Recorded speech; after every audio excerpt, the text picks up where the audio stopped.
the theory in between the two argued theories that you hear about in mainstream, which is creationism and Darwinism.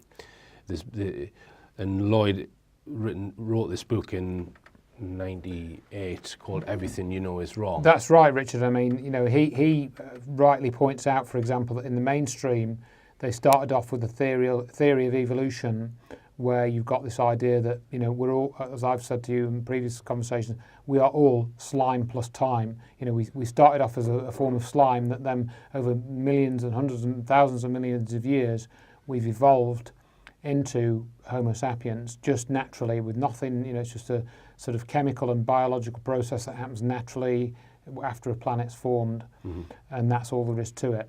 But then this idea of one species changing into another, like fish growing legs and walking out of water, if you try and trace that, you can only find certain points in that journey. You can't find a continuous line. There's always jumps in that. And the mainstream have now acknowledged that. They acknowledge that. I mean, even when I was in my teams, they call it punctuated equilibrium. Right. That is the name that's used in mainstream to try and say, oh yes, that's the name for this observation. A chimp hasn't turned into a human being, but we can look at chimps. We can see they're very close to human beings. Therefore, human beings must have evolved from chimpanzees. That's the kind of way that it works in the mainstream. Right. There's the whole question of how man in his current form, Cro-Magnon, some people call it, came to be. What was it? Just a very gradual change from an earlier hominid, or was there a sudden change either through a hybridization process or genetic engineering process, which Lloyd Pye That's what he discusses in here. Yeah, absolutely. But then in his other book, he goes right the way back to 4 billion years to how the Earth itself evolved, and that there was possibly intervention, as he calls it, that it wasn't a process left to its own devices. There must have been an external influence which created the atmosphere, and then this, and then so your creationists say, well, you're talking about God, Richard, aren't you? That's right. But he wasn't talking about God in that sense, was he? But he has explored some of the similar territory to the creationists, and he's had some of the same sorts of arguments with the Darwinists as the creationists have.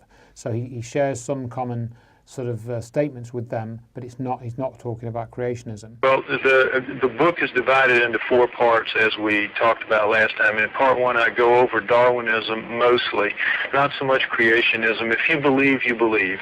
You're not subject to argument very much if you're a creationist.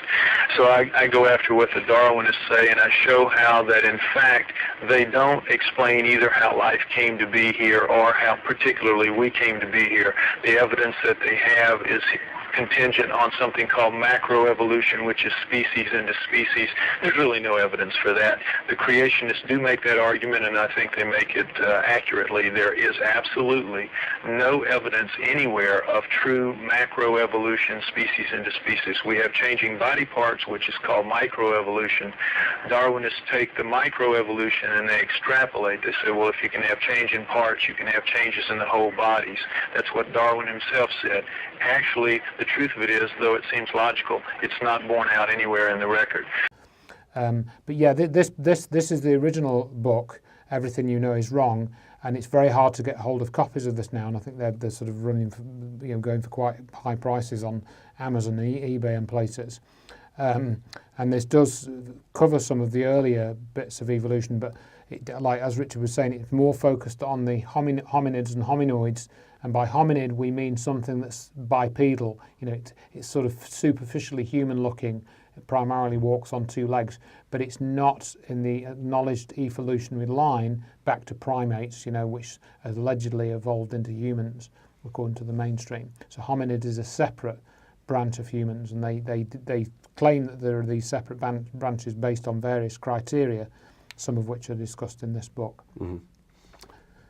So what's happened recently, and why I wanted to bring this up in relation to the skulls and everything, is that I was very recently contacted by Amy Vickers, because she has been working on this book for 2 or 3 years, which is an updated version of Everything You Know Is Wrong, and she's given it the title of Everything You Know Is Still Wrong, which I rather like.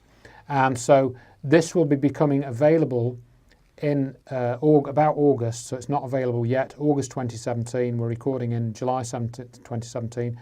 So this has a lot of information about an alternative story about how we got to be as we are today, and as we've just discussed there, some of the issues about chimpanzees and the genetics of chimpanzees. And it also talks about the Bigfoot mystery. Bigfoot is an example of a hominid. Bigfoot isn't a type of human, but it sort of looks human because it's bipedal. It appears to be intelligent. It has hair all over its body, so it appears to be a type of ape, but it's not a type of ape. It's different to an ape because apes and chimpanzees don't regularly walk on two legs, whereas Bigfoot does. So Lloyd goes into all of that in this book, and Amy has put this together following Lloyd's death because there was various draft copies of notes that he'd been working on, and she decided to take it upon herself to produce this new edition. So I just wanted to recommend that as a good read for people who want to get a hold of it and find out some of the lies we've been told about our evolution or lack of evolution. Okay, and just to finish by saying that in all of these areas, Andrew, with regards to the skull and with regards everything you know is wrong, we have not had time to put forward 1% of all of the information in this short interview, right? If you're going to sit there and refute what we're talking about, you need to read the book or you need to watch the lectures by Lloyd Pye before you come to an opinion. Because if you come to an opinion just watching this interview, it's an ill-informed opinion. Absolutely. And don't write it off until you've actually studied the information. Yes. Because it will make you think. Absolutely, and there are a number of lectures given by Lloyd, and there is also his website, lloydpye.com. He's got some essays on there. That is in the process of being updated and revised because there's a few broken links on there and stuff.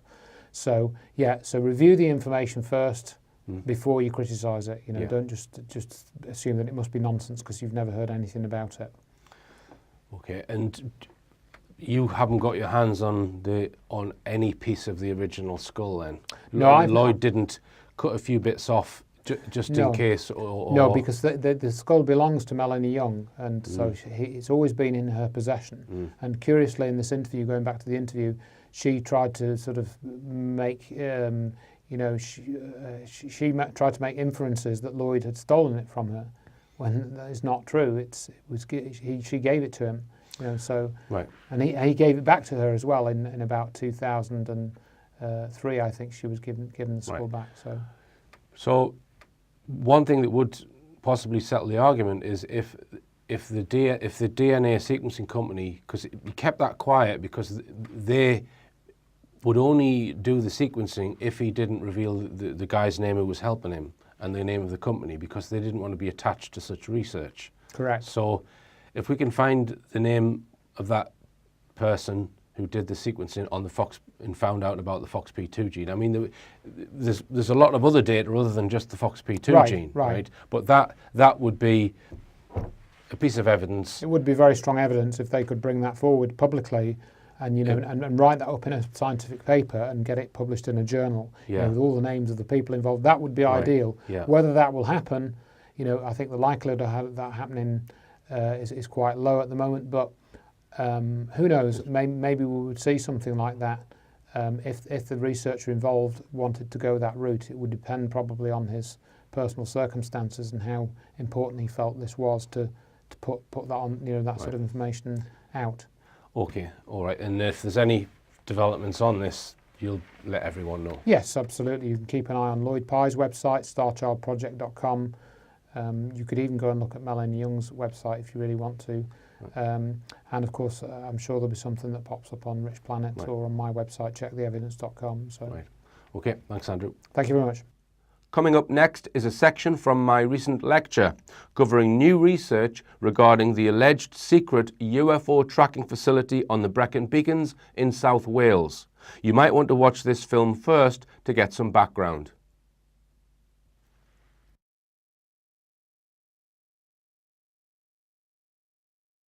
Right.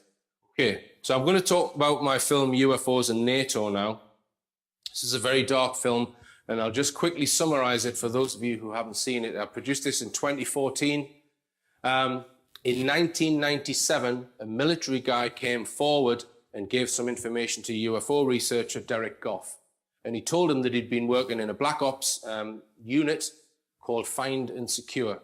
So this guy would be, he would be sent to another country in a jet, and they would be then given a helicopter and they would be on standby. And this other part of NATO would be targeting UFOs. So anything that came down to the ground, whether it would be some wreckage from a craft or whatever, their job was to go out in the helicopter and then seal off all of that evidence and stay there, camped out on the ground, until another American team came in to collect up all the evidence and then take it away. And he said that sometimes they would be camped out in a remote location for up to 5 days, people in this unit. And he said in his tour of duty, he witnessed many, many UFOs, and he also witnessed between 35 and 40 mutilated human beings mutilated in exactly the same way that we see animal mutilation cases linked to UFOs. Incredible claims. Now, one of the interesting things that Derek Goff asked him was, well, hang on, you're sent out to another country, which takes a while to get there, and then there's engagement with UFOs. He said, yeah. He said, well, how do they know the UFOs are going to be there? And his answer was, he didn't know, but they have foreknowledge. And I asked him the same question, and he gave me the same answer, because the film follows my quest to meet this guy, and I've met him 6 or 7 times now, but he's now gone quiet on me. I've been trying to contact him because of some new information that I've got, but he hasn't been replying. But he gave me the same answer. I don't know, but they do. They know where these UFOs are going to be. Now, I've been puzzling over that. How the hell would NATO know where and when a UFO is going to appear so that they can target it? Now, you might have seen on a recent Rich Planet show, I featured this guy, Lee Martin. Now, he had a UFO sighting in the 1970s. Now, he's a miner from, well, not far from here, he lived in Vokru at the time he had the sighting. Now, there was another miner featured on the Rich Planet show who gave me an envelope. You might remember it. He actually gave me an envelope in this room.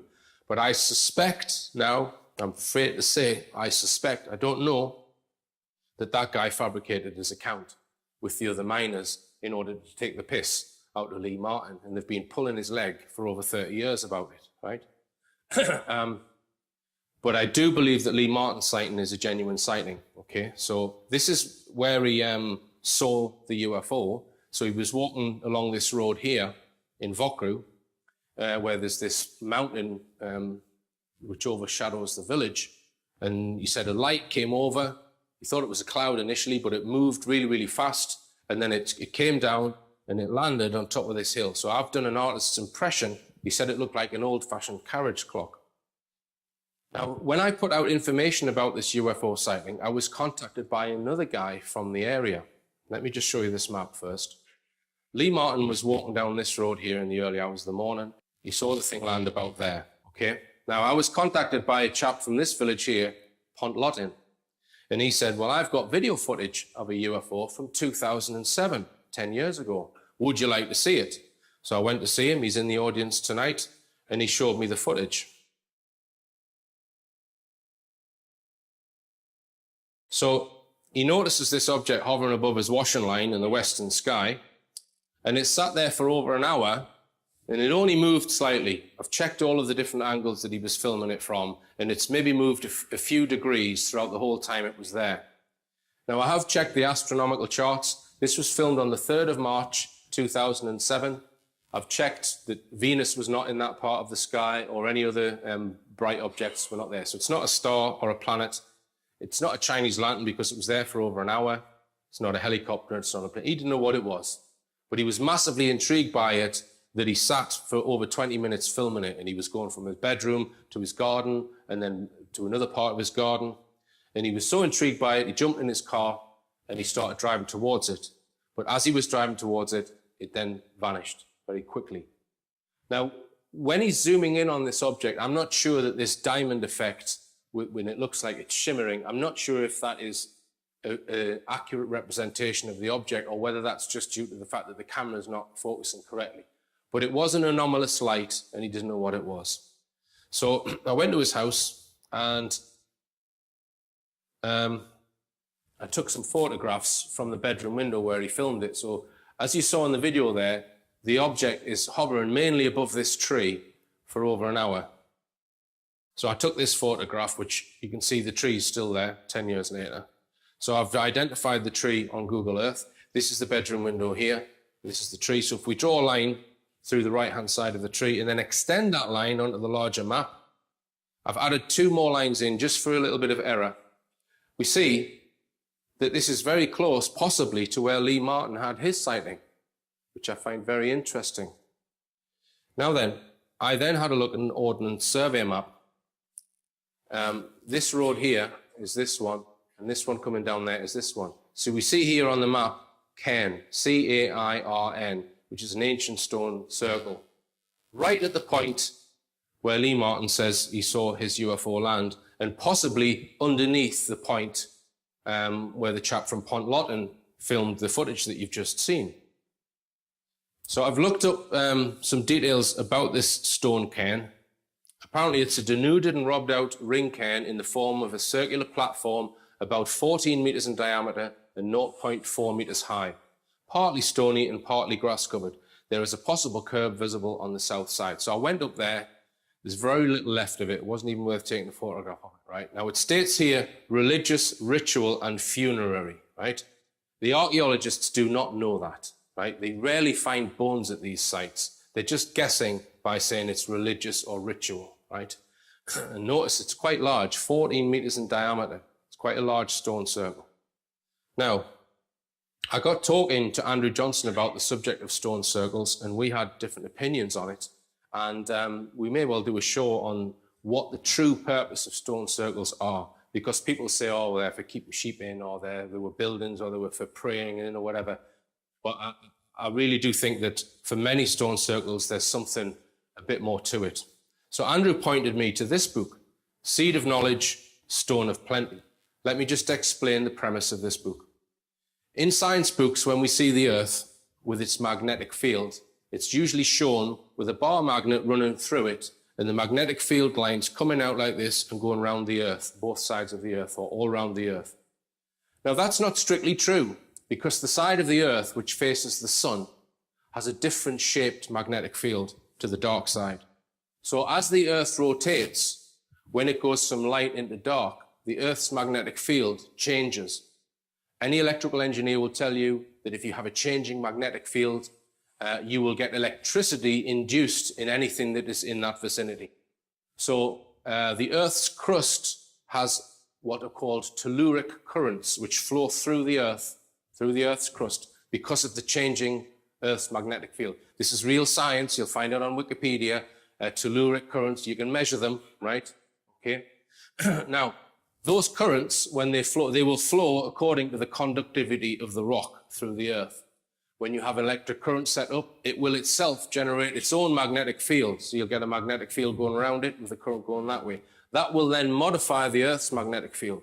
So what happens is you get anomalies in the Earth's magnetic field during dawn and dusk at certain points on the Earth, according to what rock is there. Now, here's an example of one.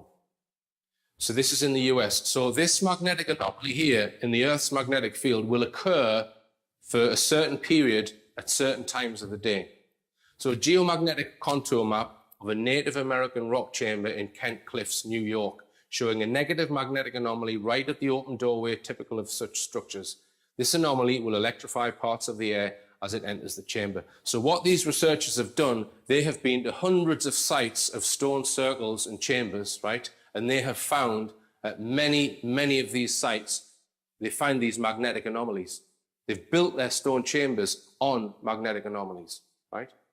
Now, the reason that they build these stone chambers in these particular locations, according to the authors of this book, is that they would use them to make their seeds more fertile. So they would put the seeds in there, and as it says here, the anomaly will electrify parts of the air as it enters the chamber. Now, there is research being done which proves that you can affect a seed's, how well a seed performs by using electricity or electromagnetism. You might say, well, hang on, we're talking 4,000 years old here for these structures. How the hell would they know that there's these magnetic anomalies appearing on the Earth at certain times of the day? Well, the authors of this book claim that certain people are very electrosensitive. Some people are more sensitive to electromagnetism than others, and they would use these people to seek out these areas and build their stone chambers there in order to improve the yield of their seeds. And it's not just one or two chambers that they found this with. Many, many stone circles, they find these naturally occurring magnetic anomalies. And these magnetic anomalies will have been there probably for millions of years, occurring at certain times during the day. So we come back to our Vokru map, right? We've got possibly 2 cases with UFOs hovering over this area, and we've got a stone circle there. So if we go down the premise that that stone circle was put there because there's a magnetic anomaly there, and this is something on my list of things to do, I need to go up this hill and I need to take measurements at various points to see if there is a magnetic anomaly at certain times of the day. And do note, you saw there the UFO being filmed. It was at dusk when it was getting dark at the Terminator. And I think Lee Martin's sighting was at dawn, right? So let's just assume that this stone chamber was built because there's a magnetic anomaly there. What about the UFOs? The ancients knew about the magnetic anomalies, so they put their stone circles there. Perhaps the UFO also knows about the magnetic anomaly, but is using it for another reason, not for seeds. I don't know, maybe the aliens have got seeds in their UFO that they're, but perhaps, is it some sort of getting energy from there, or is it a portal? I don't know, but is the UFO benefiting from some sort of magnetic anomaly? And the other thing that I haven't said yet is that the 3rd of March, 2007, when that UFO was hovering above that hill, is the night of a total lunar eclipse, right? So does the position of the Earth and the Sun and the Moon affect the magnetic anomalies? Does it enhance them, perhaps? All right. Now, if you consider what I've just explained, let's say someone maps out all of the best magnetic anomalies all around the planet, and perhaps on certain nights they're much higher in energy, right? And that NATO know which ones the UFOs are going to appear at. So perhaps this explains how NATO have worked out how they have foreknowledge of UFO activity. So it's just a hypothesis, okay?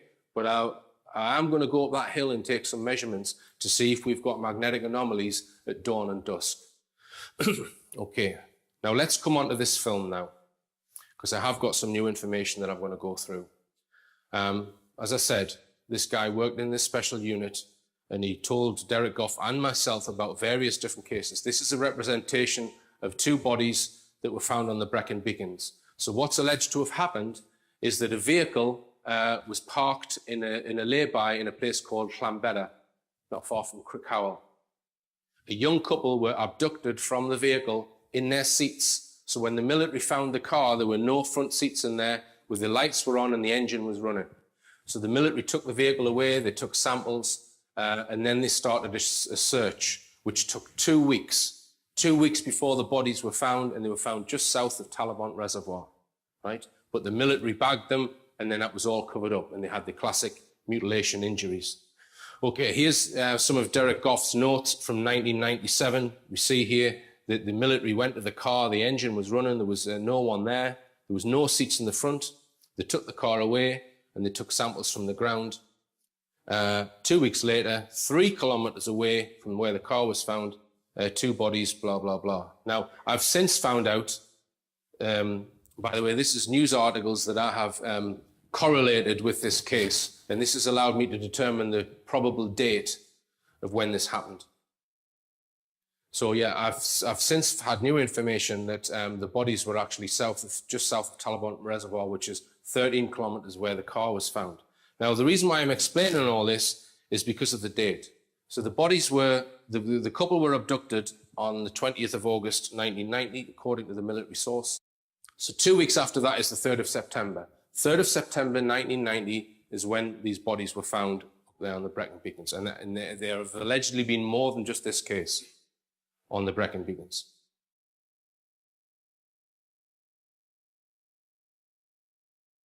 Now, in the film, the military guy explains that this military facility is used for UFO tracking and possibly for UFO targeting. So this is 5 miles northwest of Sennybridge. You can find it on Google Earth, right? You see here there are trees being built which prevent you from seeing in there. This is, you can drive along this road. It is a military road, but the public are allowed along there, but you're not meant to stop your car. Now, there's a concreted area in this facility here, and there's 4 posts in the corner, which our military source claims as part of this weapon. He also says that there's a radar dish, I don't know where on the facility, that comes up from underneath the ground at night, and it rotates, a bit like an airport radar, and that finds where the UFO is, and that there's some weapon system, non-ballistic, that can actually target the UFO and cause it to come down to the ground. Incredible claims. So the research that I've been involved with over the last few months is to try and verify these claims about this military facility. So I've attempted to find out what its true purpose is. So this is the first article I've been able to find, which is an article from before this facility was built. This is in the western fringes of Munid Ebend, it's called. So this is Brecon Radnor Express, Thursday, the 29th of November, 1990. So this is just 8 weeks after when the bodies were found. Secret plans to site huge radar masts on Ebend Hills. So this is talking about proposals to build that military facility that our source claims is a UFO-related facility. MP drops bombshell. MP for Brecon and Radnor, Richard Livesey, dropped a bombshell this week with the disclosure that the Ministry of Defence is secretly planning to site a massive naval communication system on the western fringes of Munid Ebend. It was on Tuesday that the Welsh Liberal Democrat leader revealed that up to 4 skyscraper radar masts, some 1,500 feet above ground level, are to be built on the Sennybridge military ranges as part of an intelligence network for the Trident nuclear submarine fleet. So only this one MP was giving out this information. So he had a source, probably in the MOD, that had told him that they were going to build this facility. But they told him that it was just a Trident communication system. So in other words, it's nothing to do with UFOs. It's a communication system for Trident. Now, this MP is quite annoyed in this article, and he's saying, well, why are you building a Navy communication system up on the Brecon military ranges, Army ranges? Why don't you build it near the ocean or near the sea, on Navy land? And these masts are 1,500 feet high, 4 masts. That's what they're proposing to build in this article. So this is Richard Livesey here, who got this information somehow. Unfortunately, he died in 2010, so it would have been really good to speak to him, but we can't do that, unfortunately. So, so we've got a news article appeared on the 20th of December 1990 titled "Authenticity of Radar Masts Plan Challenged." So there's other MPs who are criticising Richard Livesey, saying, no, he's talking rubbish. They're not secretly planning to build anything on these Army ranges. One of his political opponents has challenged the claim made by Brecon and Radnor MP Richard Livesey that the Ministry of Defence is secretly planning to site a massive naval communication system on the western fringes of the Sennybridge Army ranges. This week, the prospective Conservative candidate Jonathan Evans stated that he had received an assurance from the Secretary of State for Wales, David Hunt, there is no such proposals on Munid Ebend, right? So the Secretary of State for Wales hasn't even been told, a member of the government. So this tells you that Richard Livesey had secret information. Okay, not about building a UFO tracking facility, but about building some Trident communication system. So Richard Livesey then starts making a bit of a nuisance of himself. On the 10th of January 1991, the minister fails to allay fears over masts. So he starts asking questions in Parliament whether the MOD or the Secretary of State for Defence has changed his plans to site naval radar radio masts on Her Majesty's land on the Sennybridge Range in the Brecon and Radnor. So he's then given a reply. A requirement for new defence communication facilities is under consideration, but no decision on location have yet been taken. So they are now admitting that they might be building one somewhere. So then 2 months later, the MOD comes clean at last over Ebend Range masts. So this is the 14th of March 1991. The government admit, yes, we are going to build something at that facility. It's official. The Ministry of Defence is considering the Sennybridge military ranges as a site for 4 massive communication masts as part of a Nato intelligence network for the Trident submarine fleet. Isn't that interesting? We've got that word NATO, which is the title of my film, UFOs and NATO. Okay, so Now, let me just explain what these proposed masts look like. This is the skyline of London. The tallest building in London is the Shard. It's 1,000 feet high. So if you were to put one of these radar masts next to it, that's what it would look like. So you could see why the MPs and the local council are getting annoyed that they're going to put 4 of these masts in an area of outstanding natural beauty there on the Brecon Beacons. Now, let me just also explain the reason why they need to be this tall is because it's a VLF station, very low frequency. You need huge masts to transmit low frequency radio waves. The reason why they need to be so low frequency is so that they can penetrate through the ocean to speak to a submarine, right? This is a one-way communication system. The submarine can't send any information back, right? But there are several of these VLF transmission stations around the world, and they all have these extremely high masts. So here's an example one in Western Australia. These masts are 1,270 feet high. This station runs at 19.8 kilohertz. They have to be this size, but very low frequency, because normal radio waves won't travel through the ocean. It's got to be low frequency. This is a photograph of that facility during the day. We can see the masts. You can see this one is built next to the ocean, and nearly all of them are built next to the ocean. This is a diagram of one. Here's one in the UK. This one has 13 masts, 745 feet. It's in Cumbria. This runs at 19.6 kilohertz. As you can see, built near the sea. This is one in Germany, 1,157 feet high masts. You'll understand why I'm telling you this in a second. Now, if you go on the website smeter.net, you will find many of the world's VLF stations listed. Now, I've been through this entire list and Googled all of them and trying to get photographs of each one. Every single one of them, 1,000-foot masts, right? You can't communicate with a submarine unless you've got huge transmission masts.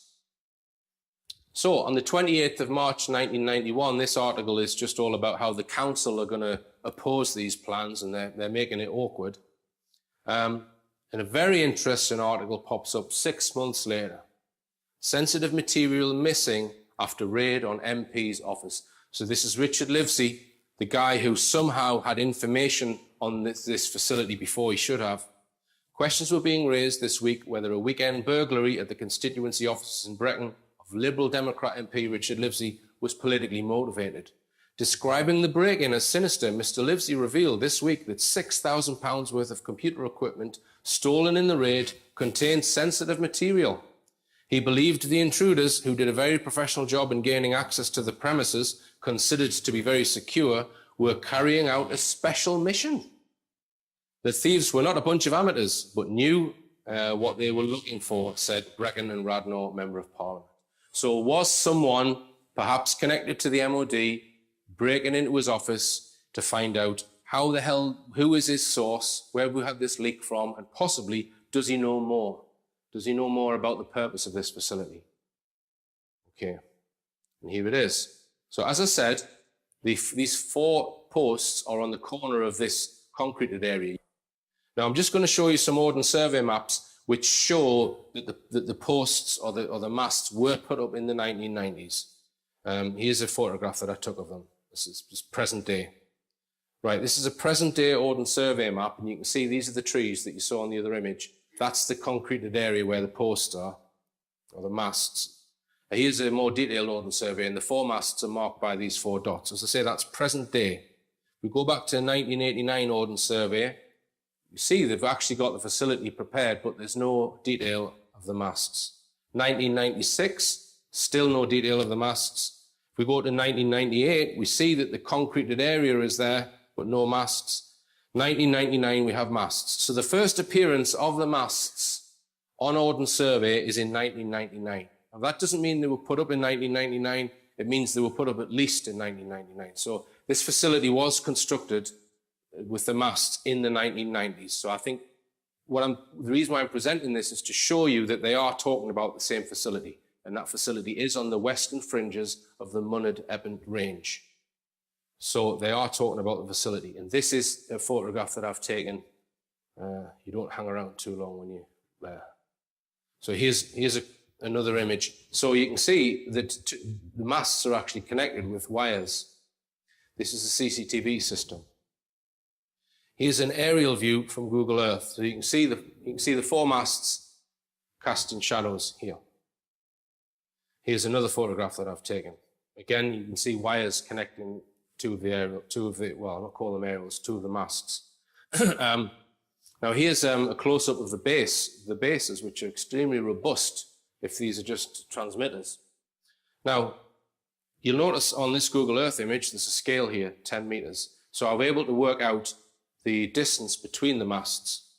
And now that I know the distance between the masts, using this photograph, I've worked out the height of the masts, okay? So I've now produced an isometric engineering drawing of one of these masts. Here it is. They're 44 feet high. There's no way that this is a transmitter for a Trident communication system. I cannot speak to a submarine, right? And I'm not convinced that these are even transmitters. They're some sort of mast, but I'm not convinced it is an aerial. But let's say it was an aerial used in what's called quarter wavelength mode, which is a common mode. You calculate the frequency around about 5.5 megahertz, which is the low end of the HF band. There's no way that that signal could penetrate through the ocean to a submarine. Now, a friend of mine is on a radio comms forum on the internet, and I gave him some of this information with photographs of the masts, and he posted it on a radio buffs forum just to get their opinions on what this might be. The first guy said, oh, they're lightning conductors. Then another guy said, no, they're radio beacons. Someone else chips in, they're long-range artillery comms antennas for field army training. Then another guy says they're multi-directional aircraft tracking. No, another guy says, it's HERTAS, which jam aircraft locating finding equipment. Apparently, someone said, it's known by some as the telephone exchange. Then another guy pops up, and he says, no, you're all wrong. It's a NATO Trident communication submarine system. And he then posts a link to one of Richard Livesey's parliamentary questions with the MOD's answer, confirming that it is a Trident communication system. So everyone on the radio forum then says, oh, well, that's it. And then they start talking about something else. We've solved that one. It's just for Trident. And they all agreed, right? But I can tell you that it can't be. It can't be. In my opinion, the government have lied about what they're going to build. Now, just forget the whole subject of UFOs for a second. That in itself is worthy of note. That the government have told everyone that they're going to build 1,500 feet high transmitters for their nuclear Trident program, and what they've built is this. I don't know what it is, right? 44 feet high. It's not, that cannot communicate with Trident, right? So, you know, it's built on army land on top of a hill. It's not near the ocean like most of these VLF transmission stations are. So it is something completely different in my opinion. And I do think this proves that the government have lied. And here's how the four are laid out. So what could it be?